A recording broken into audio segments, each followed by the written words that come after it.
La toma de lista.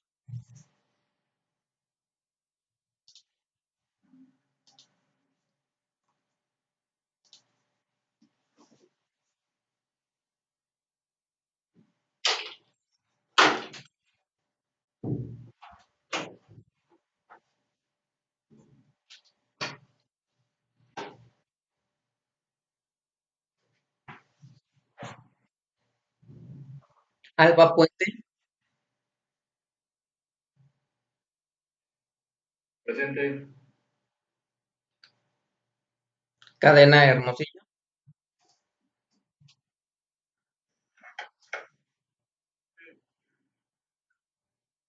Campos Sierra, Presente. Compián Martín,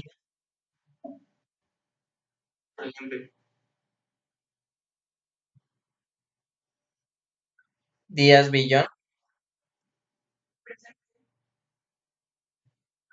Díaz de León,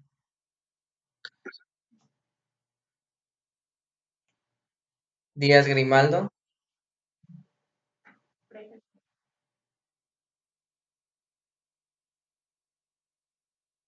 Escobedo Hernández, Presente. Espriela Gutiérrez, Presente. Gavia Martínez, Presente.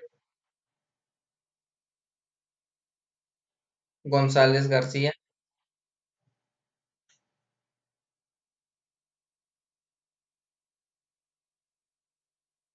González García, Hernández Llanos,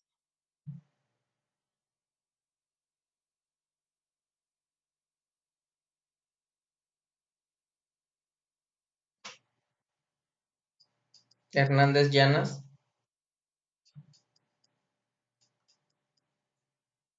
Hernández Rivera, Presente. Lara Castillo, Presente. Llanas Rodríguez, Presente.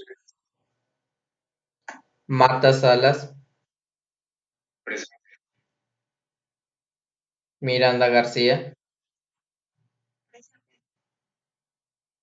Miranda Gómez,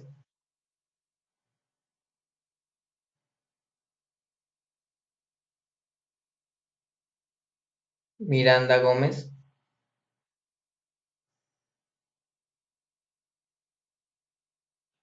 Moreno Castañón,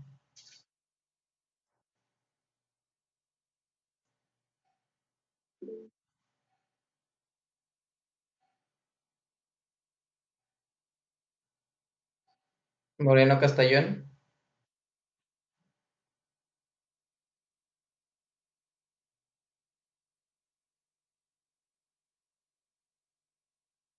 Olvera Ulibarri,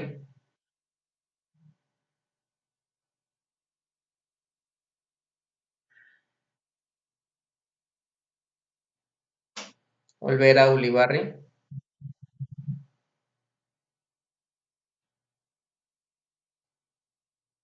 Horta Reta, Presente. Ortega Ortega, Presente. Oviedo Escalante, Presente. Pinal Serra, Presente. Ramírez Guerrero, Presente. Ramón Brieño, Presente. Reyes Hernández, Presente. Robledo Castro, Presente. Rodríguez Moctezuma,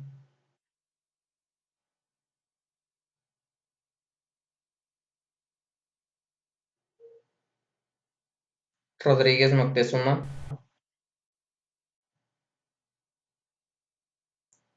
Ruiz Cadena, Presente. Torres Saucedo, Presente. Zapata Gómez. Presente. Muy bien.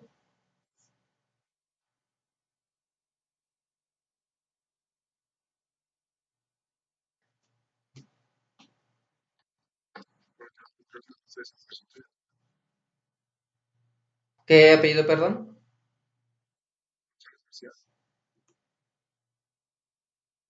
Ya, ya tienes la asistencia.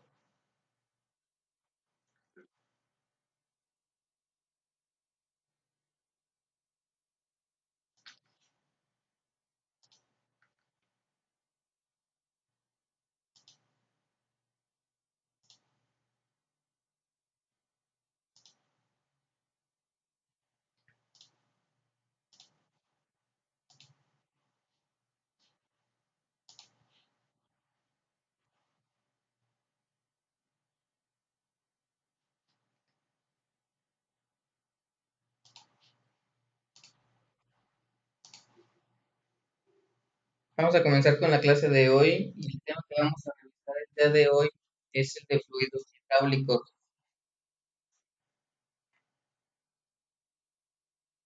Y bueno, primero hay que hablar un poquito de qué es la hidráulica. Y nosotros ya sabemos que la hidráulica es la utilización de un fluido para poder transmitir fuerza hidráulica a una energía mecánica. Y me voy a permitir leerles la diapositiva y dice, el empleo del fluido hidráulico como elemento de accionamiento y gobierno de máquinas sustituye con ventaja a una serie de órganos mecánicos convencionales como palancas, árboles de transmisión, sillos de avance, engranajes, etc., reduciendo los problemas de desgaste y mantenimiento, además de estar exentos de vibraciones y ser muy fácil la regulación de velocidad.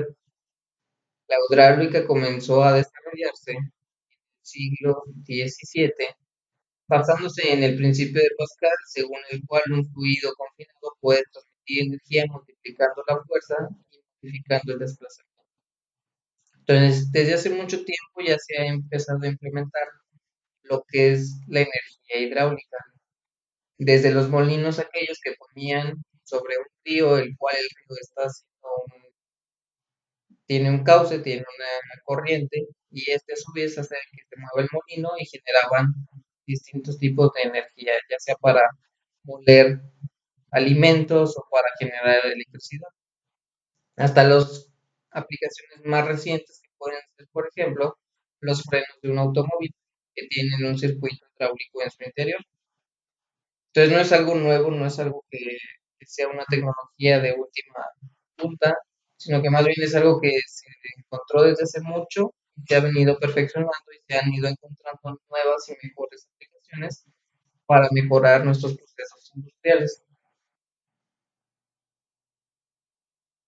¿Cuáles son las funciones que debe de cumplir este fluido? Muy importante, deben de ser tres principales funciones las cuales debe de cumplir. Número uno, nos debe de servir para poder transmitir potencia. Eso es lo más importante. Es nuestro fin al final de cuentas. Es poder transmitir energía de un lado a otro, cambiar de una energía hidráulica a una energía mecánica.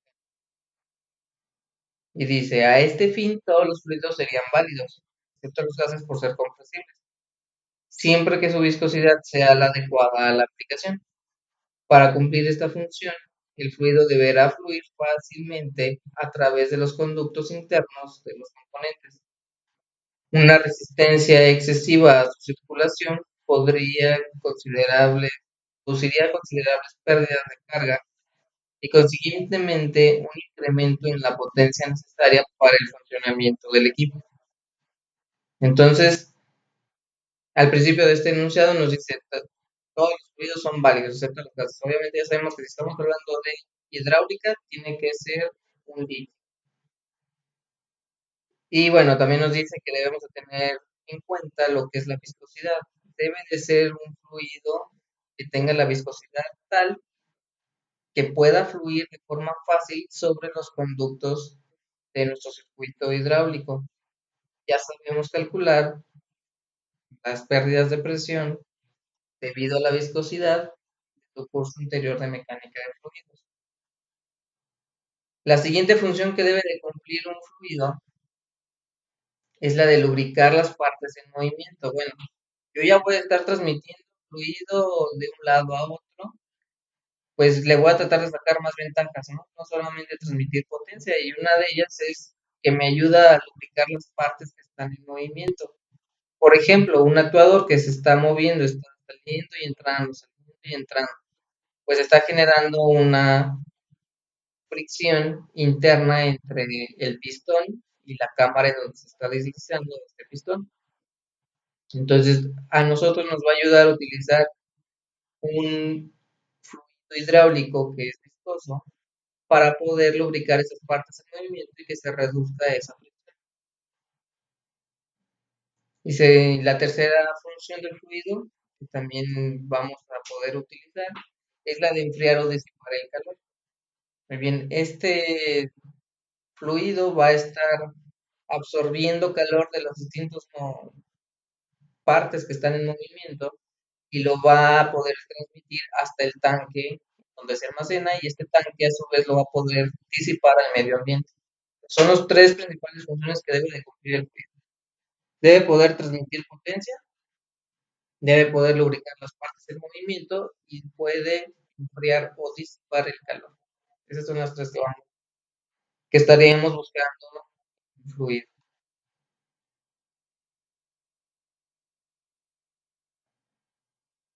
¿Cómo se clasifican los fluidos hidráulicos? Tenemos dos principales categorías. Lo que son los aceites minerales, es la primera, y lo que son los fluidos ignífugos. Ignífugos significa que tienen una resistencia al calor y al fuego. Estos fluidos ignífugos, a su vez, se pueden subdividir en tres categorías más. La primera sería el agua glicol, es uno de los fluidos hidráulicos que más se utilizan, es la combinación en agua y glicol. Tenemos también las emulsiones y también los fluidos sintéticos. Los fluidos sintéticos a su vez se van a dividir en tres más: los esterfosfatos, los hidrocarburos clorados y los esteres orgánicos. ¿Sí? ¿Cuáles son los más usados? Pues los fluidos sintéticos son de los más utilizados, que son los aceites que que ven ahí, que se compran, por ejemplo, para un auto. Los aceites sintéticos son un tipo de esto, pero para otra aplicación. Y también el agua glicol, es otro de los que se utilizan mucho.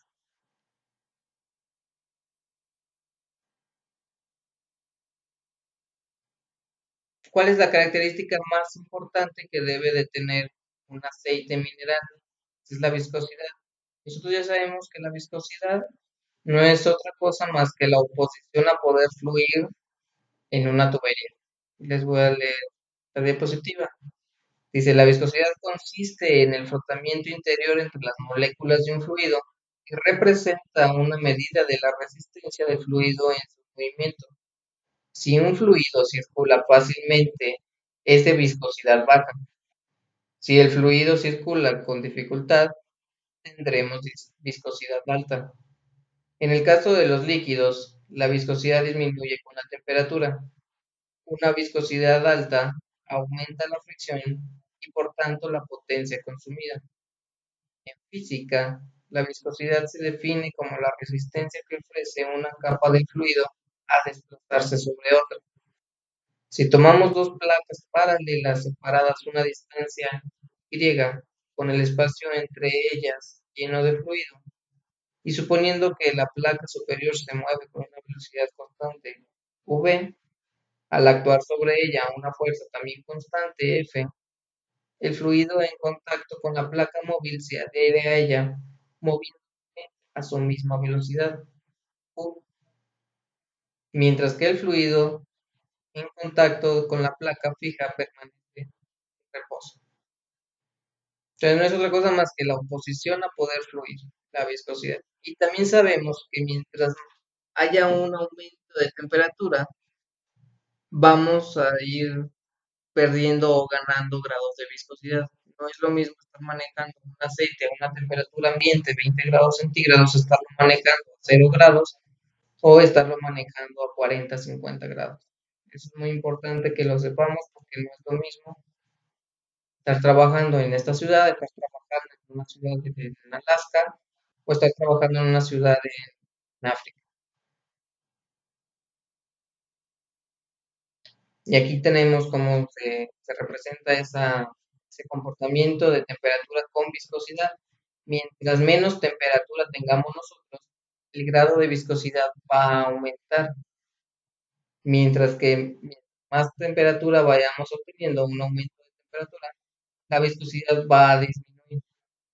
Por lo tanto, en temporadas de clima frío, la viscosidad es más alta que en temporadas de clima cálido o caluroso. Y bueno, vamos a hablar un poquito de los fluidos ignífugos, que sería el agua glicol, el fluido sintético y las emulsiones. ¿Cómo se distribuyen estos fluidos? Pues son por tres principales tipos de distribución.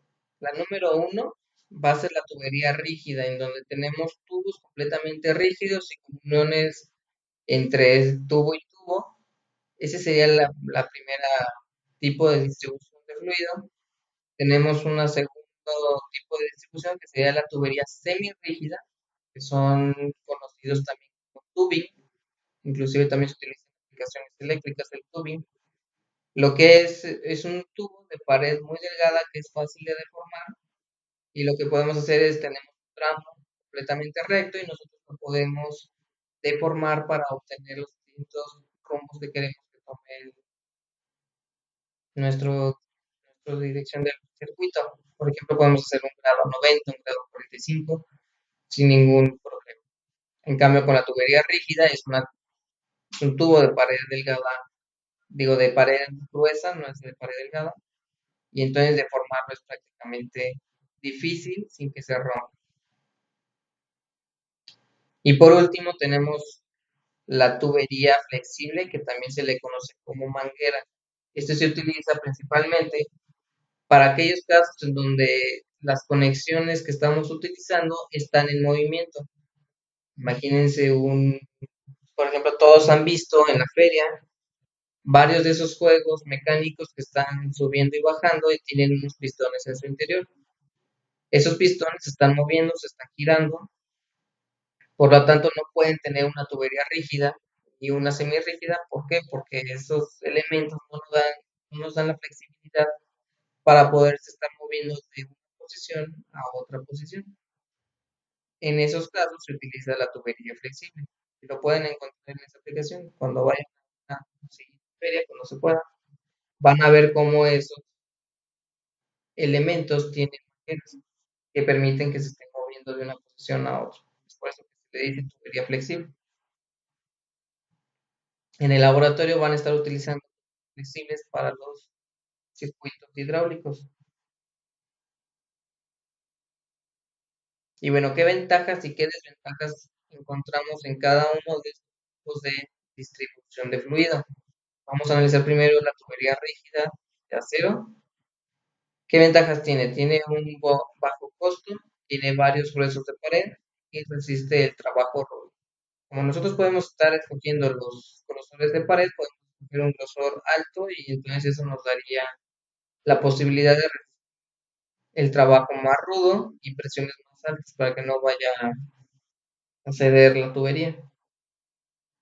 ¿Qué desventajas encontramos? Requieren roscas, uniones roscadas. Necesitamos que bueno, las roscas pueden originar fugas. Ese es otro de las desventajas.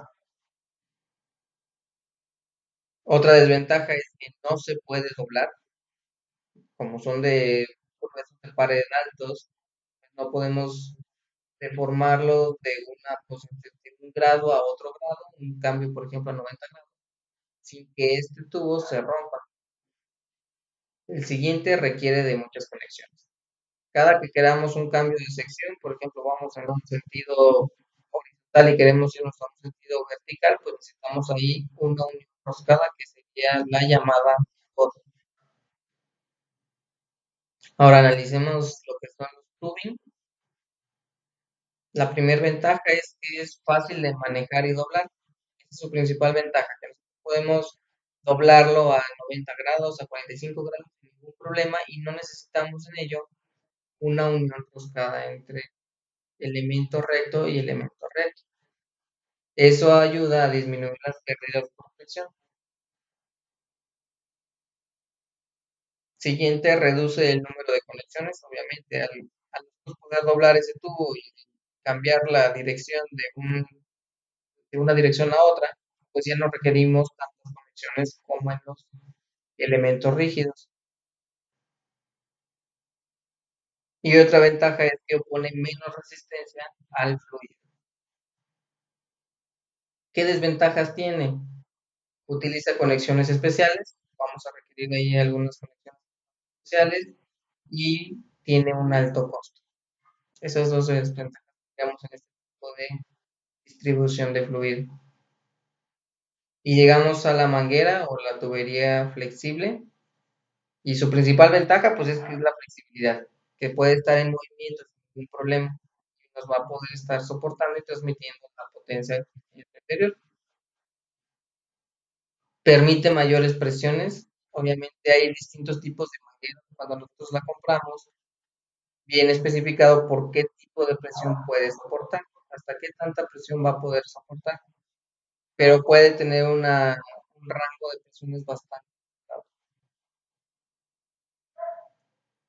Y bueno, trabaja con el movimiento. ¿Qué desventajas tenemos?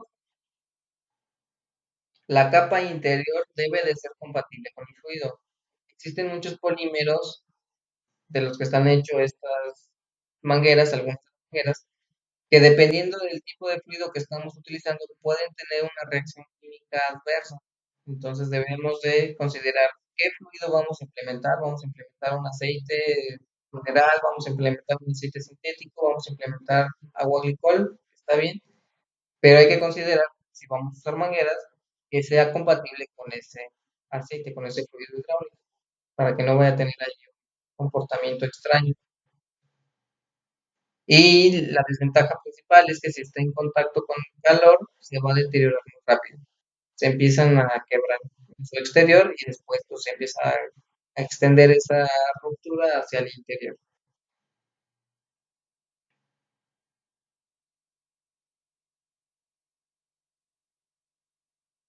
¿Qué conexiones para tubería conocemos? Son tres tipos de tubería, pues de conexiones para tubería las que que se pueden implementar en circuitos hidráulicos. La primera son las conexiones roscadas, como la que se ve en la imagen, donde tenemos un cople que nos va a unir una parte recta con otra parte recta y en su interior tenemos una rosca. Esa rosca, dentro de las desventajas, es que puede haber una fuga en su interior. Por tanto, este tipo de rosca es especial, no debe de ser una rosca común y corriente.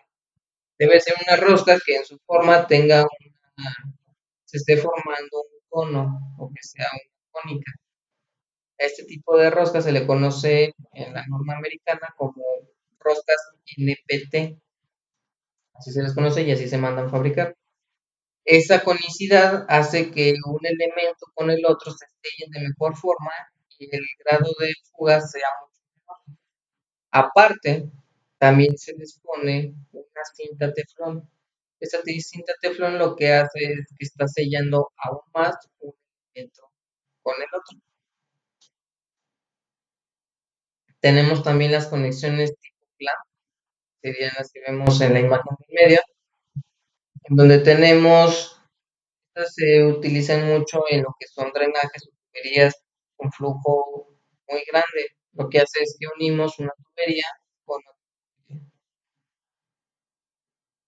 De igual manera, en su interior tiene una capa sellante que es la que permite que no exista fuga entre un elemento y otro.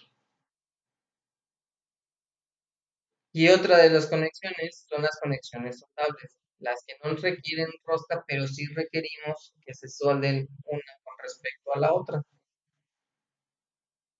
Si mal no me acuerdo, en su laboratorio de mecánica de fluidos realizaron una práctica en donde hicieron la soldadura de este tipo de conexiones.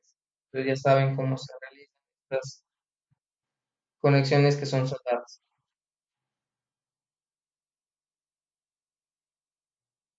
Y vamos a hablar un poquito del depósito o el tanque en donde se va a almacenar nuestro fluido hidráulico. Y bueno, el depósito o el tanque es el recipiente que contiene al fluido de trabajo del sistema, teniendo como funciones primordiales las siguientes. Tenemos 5 principales funciones primordiales que debe de cumplir todo depósito. El primero y el más importante, pues nos debe de estar almacenando el fluido. Eso es lo más importante. Para eso lo queremos, para que ahí podamos almacenar nuestro fluido, de ahí lo podamos tomar y llevarlo hasta nuestro circuito y después regresar. Siguiente, dentro del mismo tanque nos debe de servir para poder separar el aire del fluido. Nosotros no queremos que dentro de nuestro circuito hidráulico haya aire porque esto puede causar algunos problemas. Entonces ahí en ese tanque debe de poder separar el aire del fluido. La siguiente función es que puede asentar los contaminantes.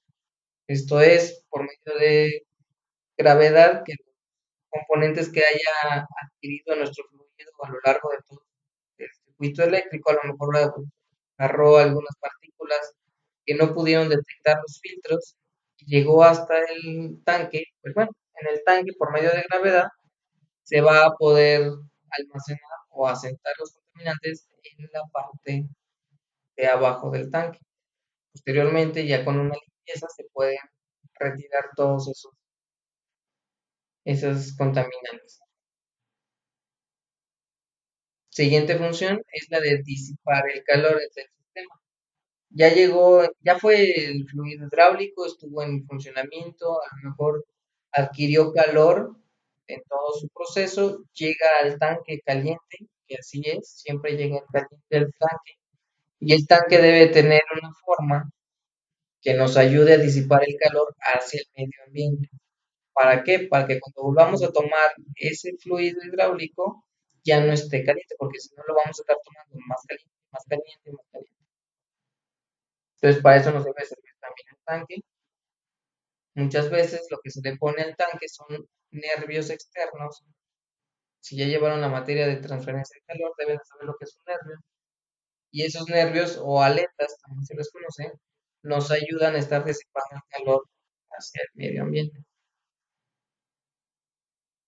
Y también su última función es que nos sirve como soporte para la bomba. Esa es otra de las funciones para la que nos sirve. Sobre este tanque es donde vamos a fijar nuestro motor, conjunto motor bomba. ¿Y qué accesorios va a tener este tanque?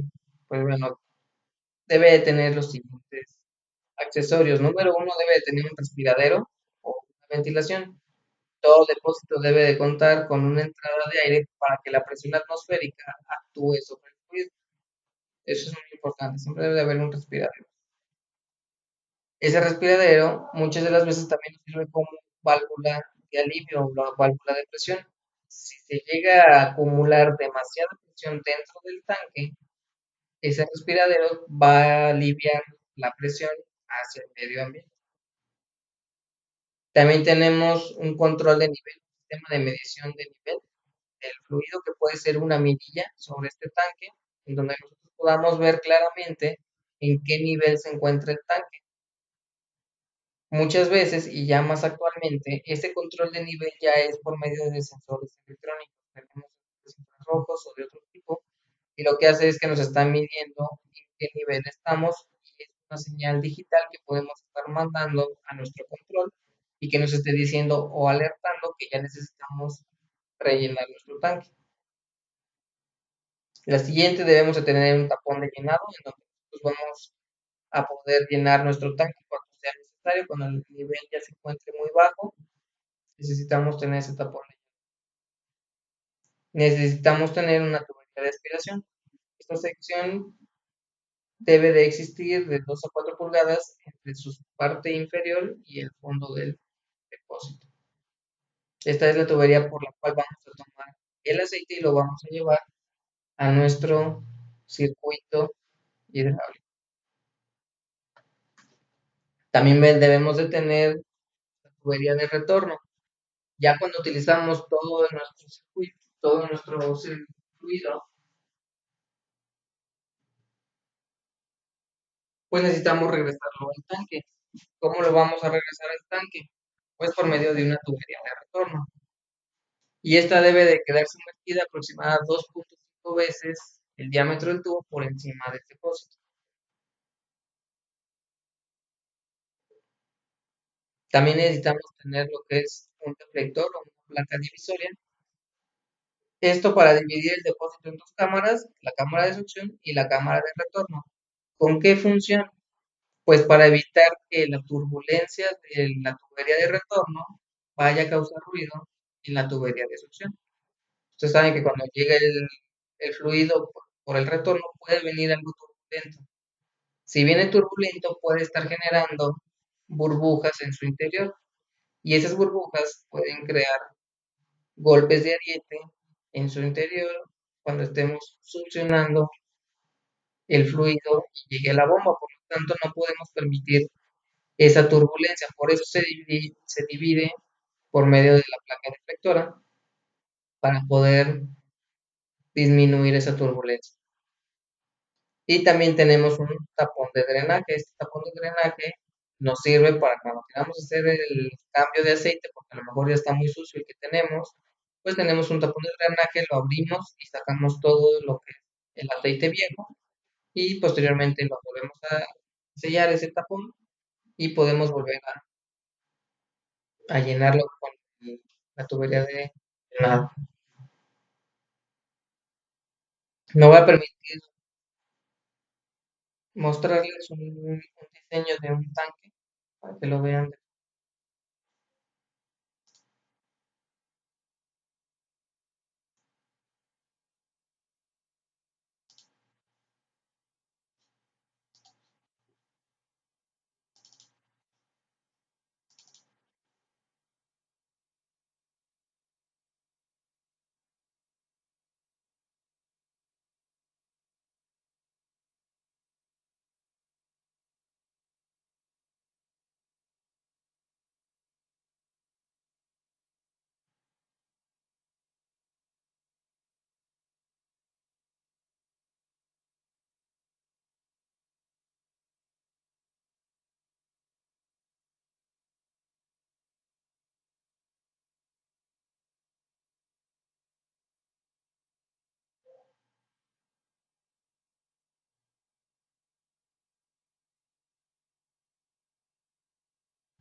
Y bueno, aquí podemos ver lo que es nuestra aplicación. Es una aplicación que yo realicé hace un par de años.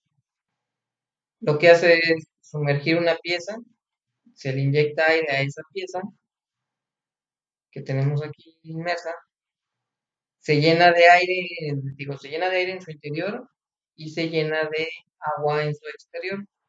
Lo que hacemos es que si existe una fuga dentro de esa pieza, lo que va a pasar es que va a estar saliendo una pequeña burbuja, un burbujeo, y entonces poder detectar de qué zona proviene esa fuga.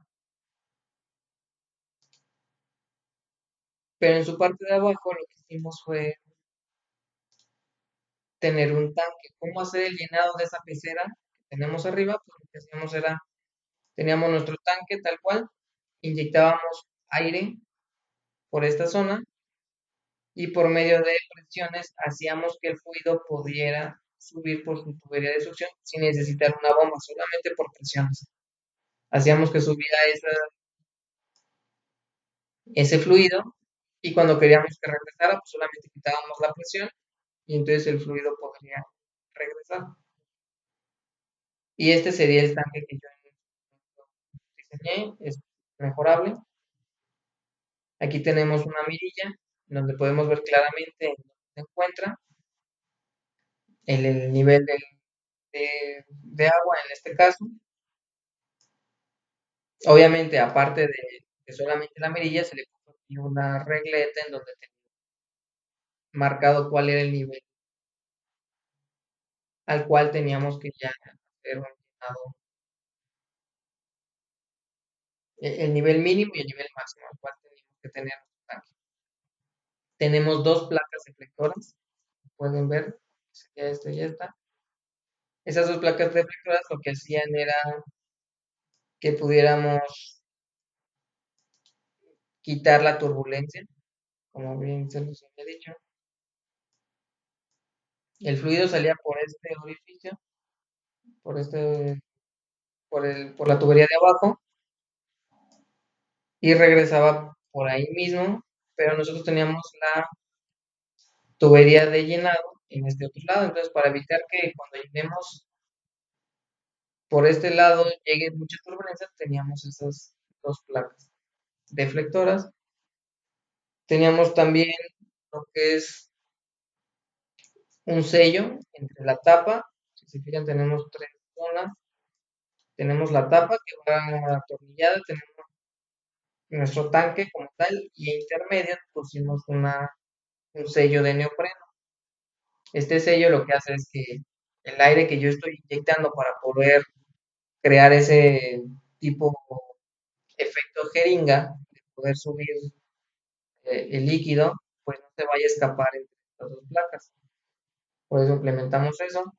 Si se fijan, este tipo de tubería es rígida. Aquí tenemos un codo 90 grados rígido que es roscado. Y ahí está la rosca. Esa rosca, les digo, tiene que ser cónica para que pueda servir para estas aplicaciones. Tenemos nuestra válvula para poder inyectar lo que es el aire, que ese aire haga el efecto de jeringa. Y bueno, es algo muy sencillo, no es para una aplicación hidráulica, solamente nos sirvió para poder hacer nuestro efecto jeringa, pero es un buen ejemplo para mostrarles.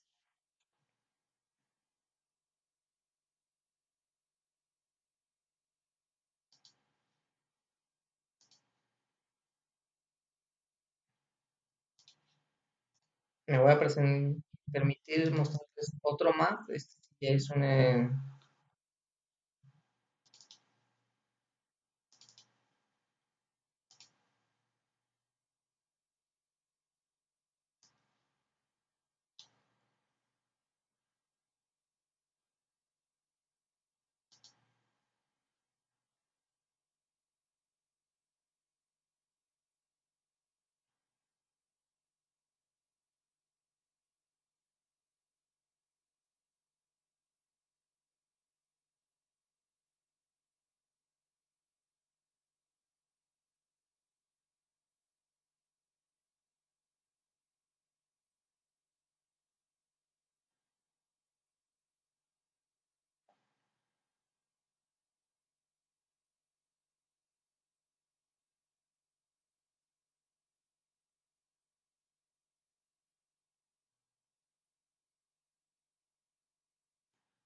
y bueno, este es también un caso para hacer es una máquina para hacer una prueba de fugas. Las pruebas de fuga son muy utilizadas en el ramo automotriz para que todos los componentes que incluyen lo que es mantener aceites o cualquier otro fluido no tengan una fuga en su funcionamiento final. Por ejemplo, la cabeza de los motores no puede presentar una fuga. ¿Por qué? Porque si no vamos a estar ahí expidiendo contaminantes hacia el exterior, o bien los componentes que tienen el aceite, los monoblocks, pues imagínense, si tenemos fugas, pues está peor, ¿no? Entonces, esta fue otra aplicación, esta ya es más automatizada, esta ya no es tan sencilla como la pasada, en donde ni siquiera no se quiso utilizar una bomba y por eso tuvimos que hacer el efecto jeringa por medio de entradas de aire. Aquí lo que tenemos es en nuestra parte izquierda, tenemos lo que es un tanque, en donde ese tanque también está lleno de agua en todo su interior. Lo que se hace es que se baja todo un cabezal, un fissure, donde tenemos una cabeza del motor. La cabeza del motor es la que se ve más oscuro. Tenemos unos clamps hidráulicos, por eso vamos a necesitar ahí un circuito hidráulico. Estos clamps se actúan de forma hidráulica y también tenemos un sellado exterior. El sellado exterior también se hace por medio de un cilindro hidráulico.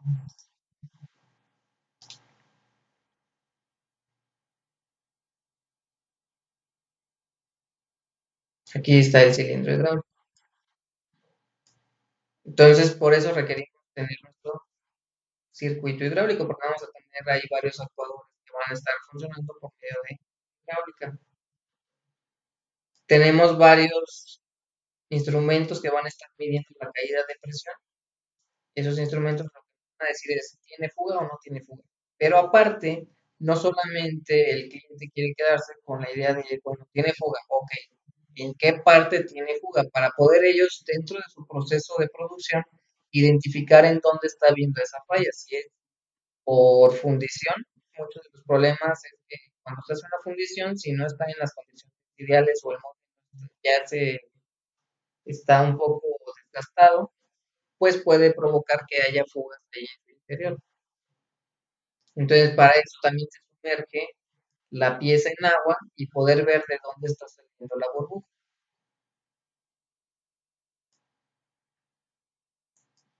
Son muchos los circuitos que se analizan, por eso tenemos tantas válvulas de control en la parte exterior. Todas estas que ven aquí en esta placa verde son válvulas que van a estar controlando el fluido, la prueba de fuga dentro de la pieza, en ambos casos. Lo que vemos arriba es un tanque que almacena presión. Eso solamente nos ayuda, es como si fuera un pulmón, es como un acumulador. Después vamos a ver lo que es un acumulador. Ese acumulador lo que hace es mantiene el aire a presión, pero es un buen volumen. Y cuando nosotros necesitamos llenar muy rápido algo, pues ahí utilizamos ese volumen y rápidamente podemos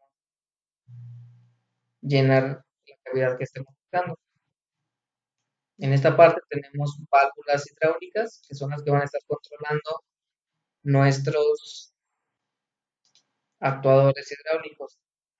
Y en esta parte, por separado, en la parte de arriba tenemos un sistema de filtrado para el agua, porque así lo pidió el cliente, querían que esa agua en la cual se está sumergiendo la pieza, pues tuviera un sistema de filtrado para que no se estuviera manchando tan fácilmente.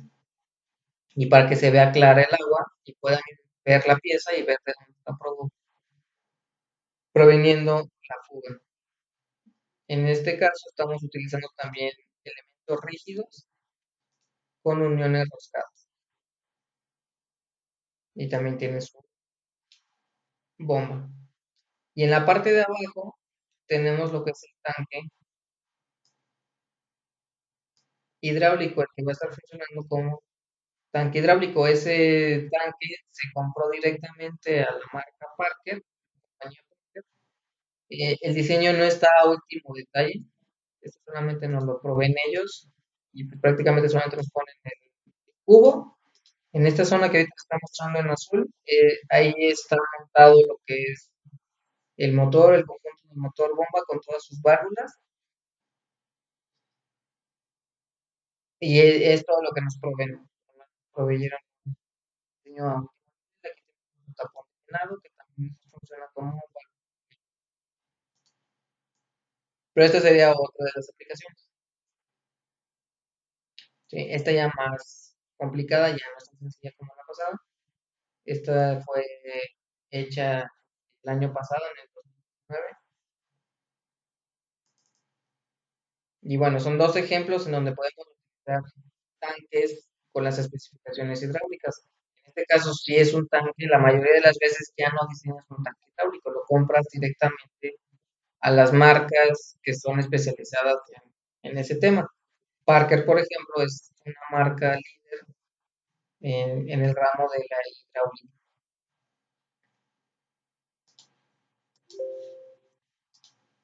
Y bueno, nos regresamos a nuestra presentación. ¿Qué velocidades se suelen implementar o usar o se recomiendan más bien usar? Pues para la línea de succión nos recomiendan estar entre 2 y 4 pies por segundo. Para la línea de retorno se recomienda estar entre 10 y 15 pies por segundo. Y la línea de presión se recomienda estar manejando entre 15 y 30 pies por segundo. ¿Por qué diferentes velocidades en distintas zonas del circuito? Pues porque nosotros sabemos que mientras más reduzcamos el área de sección transversal de la tubería, más se va a incrementar la velocidad. Es por eso que se manejan esas presiones.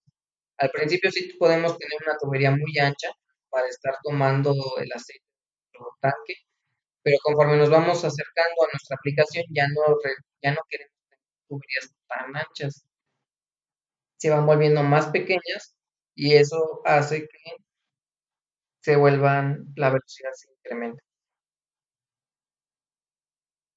Y bueno, ¿qué tipo de sellos vamos a estar implementando? Ya vimos lo que, uno de los diseños que les mostré, pues teníamos un sello, ¿no? Que era entre una pieza y otra en el tanque. Y un sello mecánico es un dispositivo que permite unir sistemas o mecanismos evitando la fuga de fluidos, conteniendo la presión o no permitiendo el ingreso de contaminación. Tal cual. Un sello lo único que hace es que no permite que haya fuga entre una u otra parte o que esta fuga sea controlada, como nosotros queramos. Los sellos se pueden dividir en dos, principalmente, los positivos, que son los que no permiten la más mínima fuga, y los negativos, que son los que permiten una pequeña fuga, principalmente para lubricación, con fines de lubricación. También tenemos la aplicación de los sellos estáticos. Esto es un sello que está comprimido entre dos partes rígidas. Se clasifica como un sello estático. El sello solo se puede mover un poco, no se aplica o retira presión, pero las partes acopladas no se mueven con relación a ellas.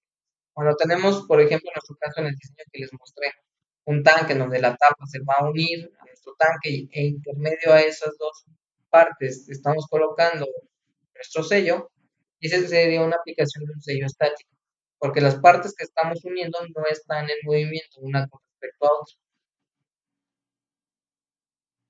Tenemos también los sellos dinámicos, y estos se instalan entre las partes que se mueven de acuerdo a ellas mismas. Por lo menos una de las partes está en contacto con el sello y por lo tanto el sello dinámico está sometido a desgaste, lo que hace más difícil su diseño y aplicación. Por ejemplo, en este caso se muestra en la imagen lo que es un actuador hidráulico, se está moviendo un émbolo en su interior, un pistón, y ese émbolo debe de tener un sello interno que no permita que el fluido que esté en esta parte del cilindro se pase a la otra parte, a la otra cavidad del cilindro. A ese sello que está en movimiento, que está unido a una pieza que está en movimiento con relación a la otra pieza que se está queriendo sellar, se le conoce como sello dinámico. Este tipo de sello dinámico es un poquito más difícil de fabricar y de poder seleccionar porque tiene mucho desgaste. Van a tener mucho desgaste esas piezas y son unas piezas que son reemplazables. Van a tener que estar reemplazando constantemente. ¿Cuáles son los materiales de los sellos? Los materiales utilizados en la fabricación de sellos deben de cumplir los siguientes requisitos. Número uno, debe de ser resistente al desgaste que vaya a requerir la aplicación. Número dos, la posibilidad de usarlos en caso de montaje. Esto quiere decir, si yo desarmo algo para poder arreglar algo que hay interno, pues que lo pueda volver a utilizar en serio, que no sea de solamente una puesta y si lo quitaste, pues ya no lo puedes usar, ¿no? Puede ser reusable. Número tres, resistencia a las acciones químicas y químico-físicas del fluido utilizado, que sean resistentes a los fluidos que vamos a utilizar. Lo mismo que habíamos dicho, para las mangueras, si vamos a tener un fluido agua-glicol, pues los sellos deben de ser resistentes al agua-glicol. Si vamos a tener un aceite mineral, pues debe ser resistente a ese aceite mineral. Número 4, debe de resistir altas temperaturas porque los circuitos hidráulicos tienden a calentarse. Y aquí muestro algunos de los materiales más utilizados con sus ventajas y desventajas. El neopreno es uno de los más utilizados, tiene resistencia a la baja y alta temperatura. Desventaja, es bastante caro. La goma nitrílica es otro de los materiales utilizados, también se le conoce como guna, que es resistente a la corrosión química. Tenemos el politetrafluo de retileno, que también se conoce como PTFE, y es resistente a altas y bajas temperaturas y también es resistente a la agresión química. La goma fluorada, o también conocida como pitón, resiste a bajas y altas temperaturas. El teflón, que es el que se utiliza muy comúnmente en instalaciones caseras, para instalaciones de gas o bien de tuberías de agua, resisten el desgaste y el calor. La goma base de silicona resiste a bajas y altas temperaturas y la goma poliuretánica o Vulcocan, que también tiene unas propiedades mecánicas y resiste a la abrasión.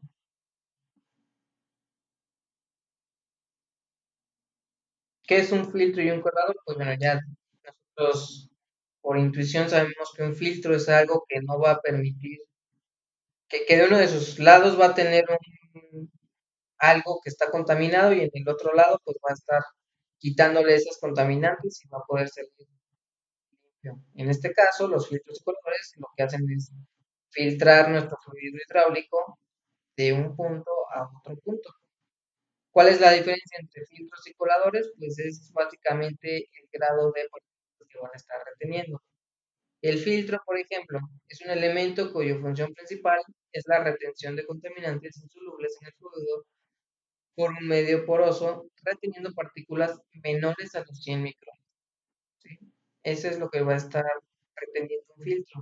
Debe de poder retener partículas menores a los 100 micrones. Y el colador es algo más tosco y que retiene partículas de más de 100 micrones. Esa es la diferencia. Y como dato, cuando nosotros vayamos a seleccionar un filtro o a comprar un filtro, debe de ser 2 veces el galonaje de la goma. Poder, por ejemplo, si la goma va a estar funcionando a 10 galones por minuto, pues nosotros necesitamos comprar un filtro que pueda estar trabajando a 20 galones por minuto, el doble. ¿Sí? Y aparte debe de poder resistir 1,5 veces la presión del sistema hidráulico. Si vamos a estar manejando 1000 libras de presión, pues que el filtro sea capaz de resistir hasta 1500 libras de presión. Y hay 3 lugares en los que vamos a poder localizar los filtros, o en los que se suelen localizar los filtros y se recomienda hacerlo. Una, en la línea de entrada a la bomba.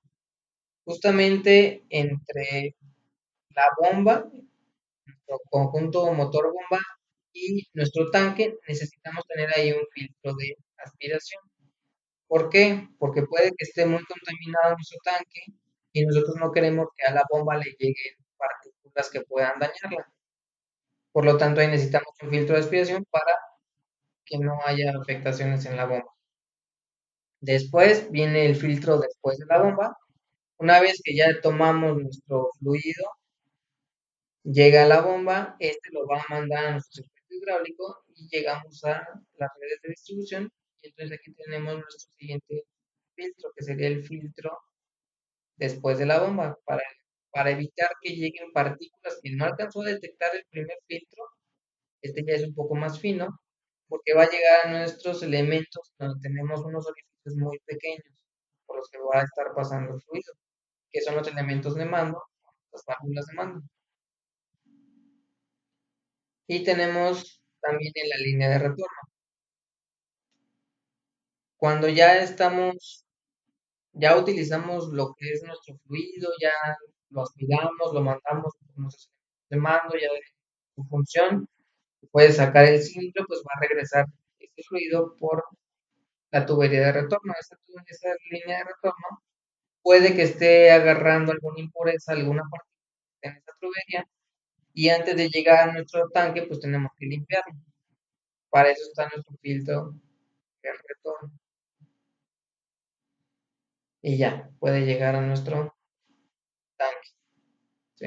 Esos serían los tres lugares en donde se recomienda que haya filtros.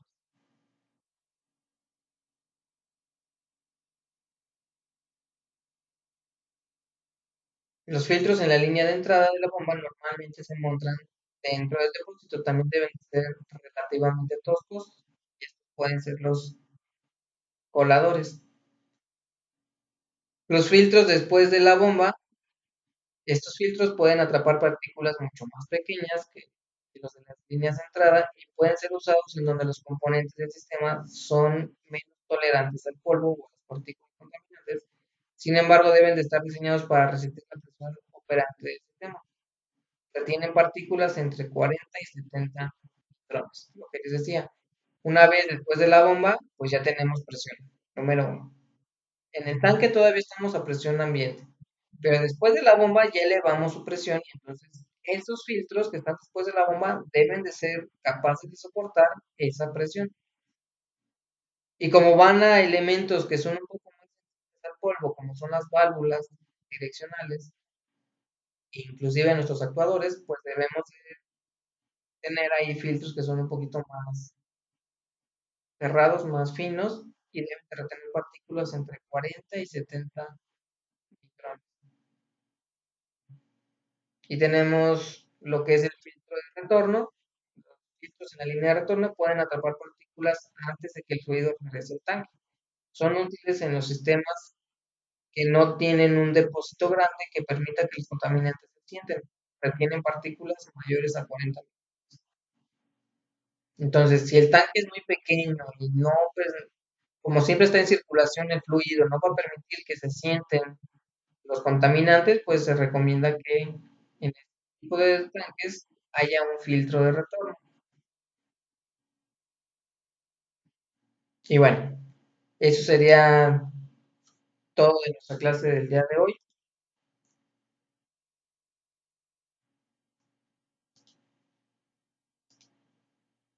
Y para culminar, vamos a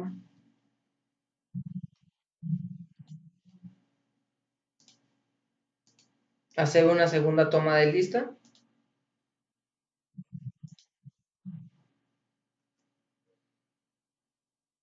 Alba Puente,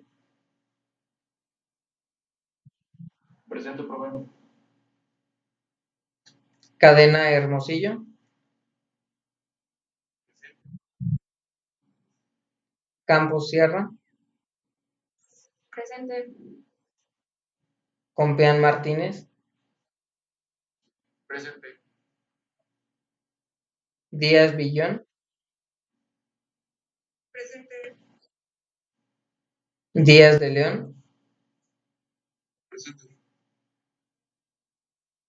Díaz Grimaldo, Presente.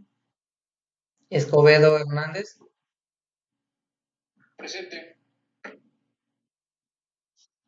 Espriela Gutiérrez, Presente. Gavia Martínez. Comentó que se le fue los cursos. Ok, gracias. González García, Presente. Hernández Rivera, Presente. Lara Castillo,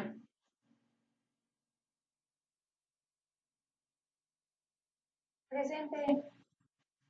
Diana Rodríguez, Presente. Marta Salas, Presente. Miranda García, Presente. Miranda Gómez, Moreno Castañón,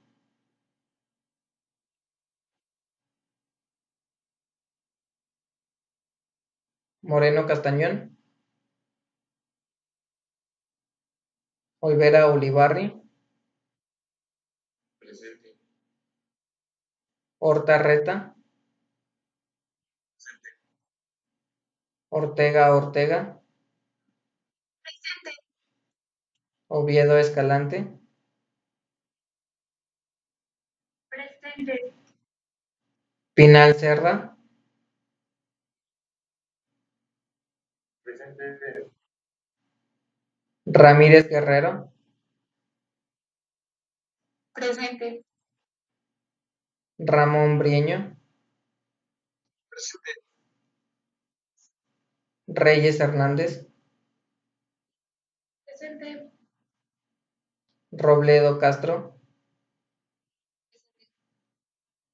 Rodríguez Moctezuma, Presente. Ruiz Cadena, Presente. Torres Saucedo, Presente. Zapata Gómez. Presente. Muy bien. La clase del día de hoy la estuve grabando, entonces un rato más por el correo que les envié en un principio para el inicio del curso, les voy a estar mandando lo que es la liga para que puedan descargar esta clase y la puedan revisar. Ese link va a estar activo toda la semana hasta que vuelva a hacer la grabación de la clase de la siguiente semana y entonces será sustituido por una nueva clase. Entonces, para que si la quieren descargar, la pueden descargar. En un momento más les hago llegar este. Y el verbo y ya te tomé lista también de la primera, no te preocupes.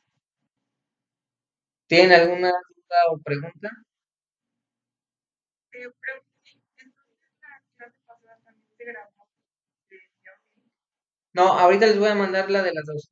Ahorita en esa link que les voy a mandar, es una carpeta compartida que voy a poner en Drive y ahorita van a estar esas dos, tanto la clase pasada como la de hoy. De nada. Yo también, ¿van a mandar las presentaciones? Sí, sí, claro. Ahorita en ese mismo correo les mando ese link y les voy a mandar la de la clase pasada y la de ahorita. Esas dos clases ahorita se las mando. Para que no tengan que ir haciendo como tal apuntes cuando estemos en presentación.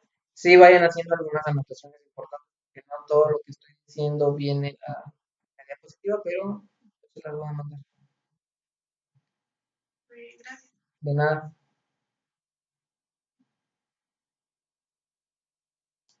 Bueno, si no tienen otra pregunta, pues sería todo por mi parte. Les deseo que tengan un excelente fin de semana. Nos veríamos el siguiente.